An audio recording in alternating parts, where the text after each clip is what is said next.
बीड जिल्ह्यातल्या वेगवेगळ्या कार्यालयावरती किसान सभेच्या वतीनं निदर्शनाचं आयोजन करण्यात आलेलं आहे। त्याचाच भाग म्हणून परळीच्या उपजिल्हाधिकारी कार्यालयावरती ही निदर्शनं संपन्न होत आहेत। यामधली मुख्य मागणी ज्या अतिवृष्टीच्या पार्श्वभूमीवरती माननीय मुख्यमंत्र्यांनी घोषित केलेल्या पीक विम्याच्या रकमा ताबडतोब शेतकऱ्यांच्या खात्यावरती जमा करा। ज्या पार्श्वभूमीवरती उद्याच्या येणाऱ्या हंगामामध्ये जो सुपर अल्निनोचा परिणाम जाणवतोय, यामधून शासन जी काळजी करत आहे, या काळजीमधून शेतकऱ्यांना आर्थिकदृष्ट्या वाचवण्यासाठी जी मूळ पीक विमा योजना होती, ज्या योजनेमधले चारही जोखीम स्तर आणि ज्याला आपण स्ट्रिगर म्हणतो, हे चारही जोखीम स्तर पूर्ववत घेऊन पहिली पीक विमा योजना शेतकरी धार्जिनी पुन्हा एकदा सुरू करावी, या मुख्य मागण्यासोबतच घोषित केलेल्याप्रमाणे संपूर्ण शेतकऱ्याचा कर्जमाफी करून 7/12 कोरा करण्यात यावा, या मागणीसोबत श्रावणबाळ आणि त्याचबरोबर संजय गांधी निराधार योजनेतल्या लोकांचे सुद्धा मानधन ताबडतोब वाटप करण्यात यावी, घरकुलधारकांना शासन निर्णयाप्रमाणे वाळूचं वाटप करण्यात यावं, या मागण्यांना घेऊन आजची ही निदर्शनं या ठिकाणी झालेली आहेत। याचा योग्य विचार या सरकारने करावा अशी मागणी यामधून किसान सभा करते आहे। धन्यवाद।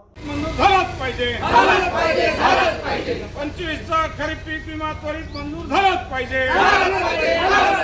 2026 साठी पीक विमा योजनेतले 4 ट्रिगर पूर्ववत चालू झालेच पाहिजे।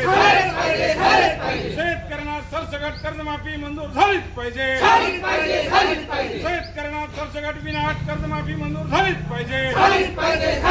शेतकऱ्यांची ऊस उत्पादक शेतकऱ्यांची ऊस बिले तात्काळ मंजूर झालीच पाहिजे। आमदार संजय गायकवाड याच्यावर कायदेशीर कारवाई झालीच पाहिजे। शिरसोळा येथील मंजूर घरकुल धारकांना वाळू मंजूर झालीच पाहिजे। कोण म्हणते देणार नाही, कोण म्हणते देणार नाही। शिरसोळ्याच्या घरकुल मंत्री देवेंद्र फडणवीस यांनी केले होते, परंतु या सगळ्याचा त्यांना आता विसर पडलेला आहे। आणि अलीकडे तर आता बातम्या असे येऊ लागलेले आहेत की बीड जिल्हा पीक विम्यातून वगळलेला आहे, पण हे सगळं चुकीचं आहे। कुठंतरी हे सगळं चुकीचं होत चाललेलं आहे। शेतकऱ्याचं एवढं प्रचंड नुकसान होत असताना, नुकसान होऊन या ठिकाणी उत्पादन घटलेलं आहे खरीपाचं, असं असताना सुद्धा या ठिकाणी शेतकऱ्याला हक्काचा पीक विमा मिळाला पाहिजे। पीक विमा कशासाठी आहे? ज्या वेळेला शेतकरी संकटात आहे, नैसर्गिक संकटानं झोडपलेला असेल, त्यावेळेला त्याला विम्याचा आधार मिळाला पाहिजे, म्हणून पीक विमा योजना लागू झालेली आहे।